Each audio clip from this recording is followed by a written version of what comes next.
John chapter 1, verse 1. When my brother Dan, my older brother, was little, he always wanted to please my dad. One time my dad said, "Dan, go to the garage."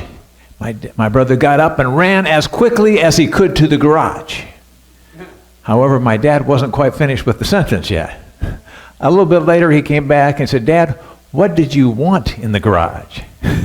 You know, in life, we all live life, right? And we all come up with things that we're going to do, how we're going to fill our life. But sometimes we forget that life has a purpose. And we don't even sometimes realize what that purpose is. And so as we look at John's gospel, we want to try and hear from God what it is, because we want to live life on purpose, right? We want to live life on purpose. And so this book of John, in the beginning of it, it's really a Christmas story. And the thing about it is Matthew and Luke, at Christmas, we tell the Christmas story from Matthew and Luke, because I don't know, it's just that in John there's no baby Jesus. There's no Mother Mary, there's no manger scene, there's no animals looking on, and even though it's the Christmas story, it kind of gets discounted because there's no wise men, there's no star, there's none of the stuff that it would just never work. I just can't.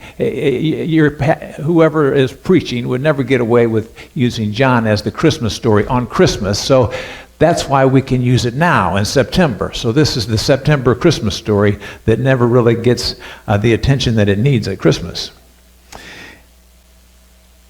And so the other thing I've been learning as I've had these foster kids, that there's something that's maybe new. I don't know, maybe it's old to you guys, but they give them textbooks, right?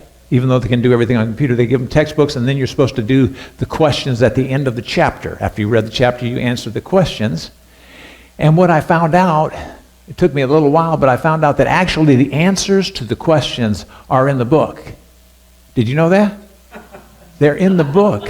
Not just when you're reading it, but there's actual specific, do you know where they're at? In the back of the book.